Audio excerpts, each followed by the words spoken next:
Hello learners and welcome to learn English with Urvi. આજે આપણે જોશું થોડા સ્પેલિંગ્સ અને શબ્દો, એટલે કે આપણા ગુજરાતી શબ્દો, એને ઇંગ્લિશમાં એને શું કહેવાય છે, એના સ્પેલિંગ્સ, અને સાથે સાથે જ એના ઉપરથી આપણે કેવી રીતે વાક્યો બને છે. આજે આપણે 10 શબ્દો જોશું અને એ 10 શબ્દો અને એને વાક્યમાં વાપરીને 10 માંથી તમે હજારે કેવી રીતે બનાવશો ને એની ટ્રીક આજે હું તમને આપવાની છું. So let's begin. જોઈએ તેટલું કે પછી પૂરતું, એને ઇંગ્લિશમાં કહેવાય ઇનફ. ENOUGH, ઇનફ એટલે જોઈએ એટલું કે પછી પૂરતું. તેની પાસે ઘર ખરીદવા માટે પૂરતા પૈસા છે. He has enough money to buy a house. અહીંયા તમે જોશો ને તો તેની એટલે he, અને પછી શું આવશે? ક્રિયાપદ આવશે. તો પાસે છે, તેની પાસે છે એટલે has. અને એની પાસે શું છે? પૂરતા પૈસા. પૂરતા પૈસા એટલે ઇનફ મની.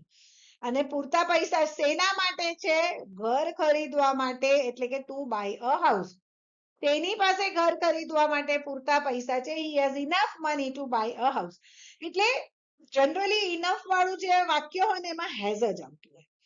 અને કરતા પછી હેઝ પછી ઇનફ, અને પછી એની પાસે શું છે તે શબ્દો. જેમ કે તેની પાસે પૂરતો સમય છે. He has enough time. He has enough food. એની પાસે પૂરતું ખાવાનું છે. He has enough snacks. એની પાસે પૂરતો એવો નાસ્તો છે. જોયું?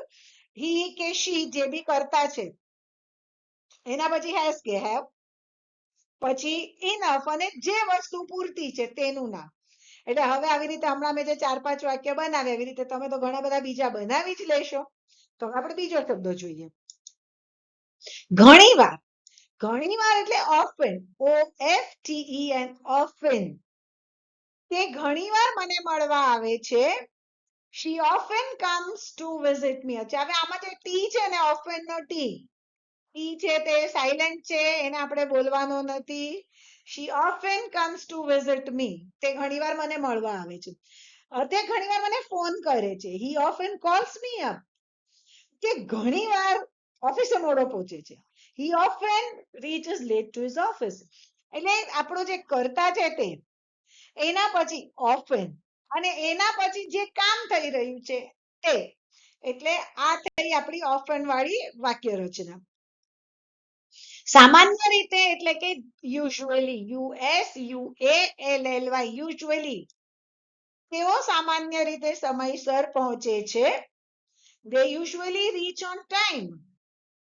તેઓ એટલે they સામાન્ય રીતે યુઝ્યુઅલી સમયસર પહોંચે છે. Reach on time. They usually reach on time. They usually are late. તેઓ સામાન્ય રીતે મોડા હોય છે.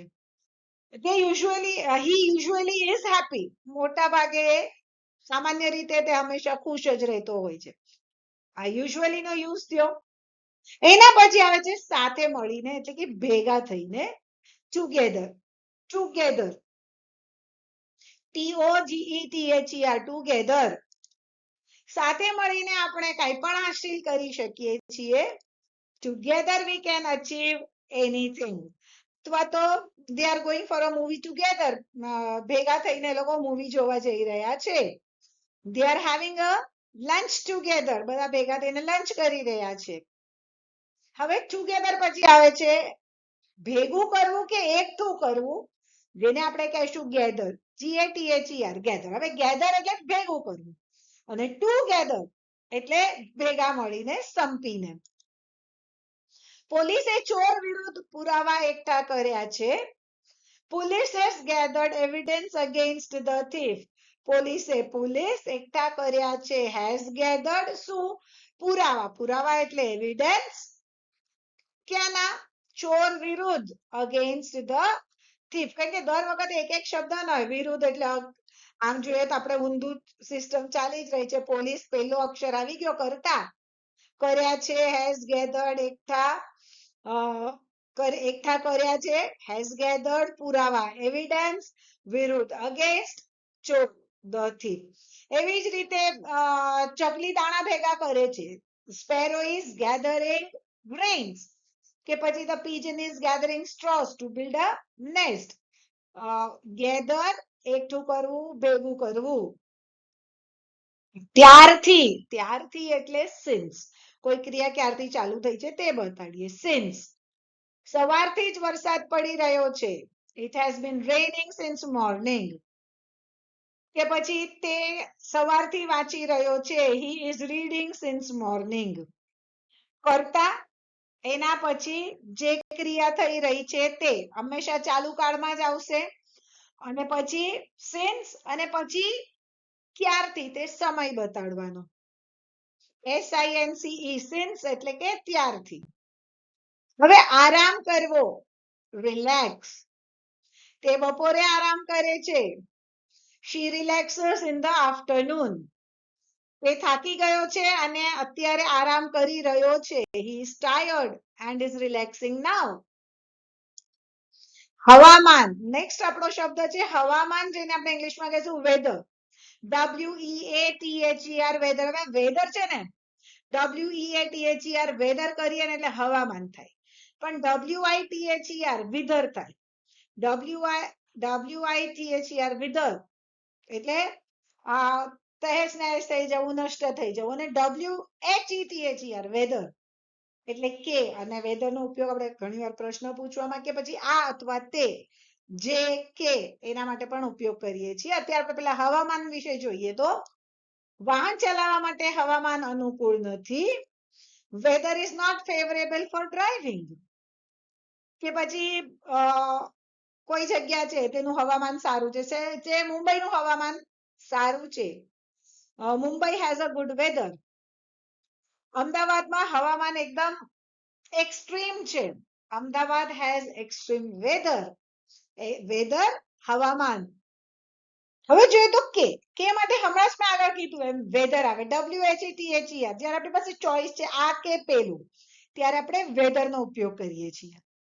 તે નક્કી નતો કરી શકતો કે રહેવું કે જતા રહેવું. હવે આ વાક્યમાં આપણે જોઈએ ને તો બે વાર આપણને કે આવ્યું છે. આ બંને કે છે ને એના માટે આપણે અલગ અલગ શબ્દો ઇંગ્લિશમાં વાપરવાના છે. ઇંગ્લિશ ટ્રાન્સલેશન આનું જોઈએ તો કેમ થશે? He could not decide whether to stay or go. હવે તે નક્કી નતો કરી શકતો માટે he could not decide. એટલે પહેલું જે કે છે એ આપણને બે માંથી ચોઈસ કરવાનું છે, એટલે એની માટે આપણે વાપર્યું વેધર. જ્યારે બીજો કે છે ને એને માટે કઈ બે વસ્તુની ચોઈસ છે એના માટે છે, એટલે આપણે વાપર્યું or. He could not decide whether to stay or go, કે whether to stay or to go. કે પછી she doesn't know whether to have tea or coffee. એને ખબર નથી કે ચા પી કે કોફી પીએ. એ કન્ફ્યુઝ છે કે અત્યારે શું કરે. તો જ્યારે આપણી પાસે ચોઈસ છે ત્યારે આપણે વાપરીએ છીએ વેધર, WHETHER વાળું. આપણે આખરે, ફાઇનલી, ફાઇનલી આપણે છેલ્લા શબ્દ પર પહોંચ્યા છીએ. અમે આખરે સવારે 2 વાગે પહોંચ્યા. We finally reached at 2 in the morning.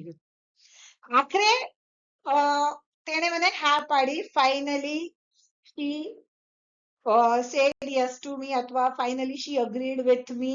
તે મારી સાથે સંમત થઈ. આખરે તમે મારી ચેનલને સબસ્ક્રાઇબ કરી. Finally you have subscribed to my channel. I hope you have actually subscribed to this channel. તમે સાચે જ આ ચેનલને સબસ્ક્રાઇબ કરી હશે. And finally આ વિડિયોને લાઈક કરો. Like the video, share it with your friends and tell them to subscribe to our channel. મળીએ તો પછી આવતા અઠવાડિયે આવા જ કોઈક ઇન્ટરેસ્ટિંગ ટોપિક સાથે. ત્યાં સુધી keep practicing. Bye bye and take care.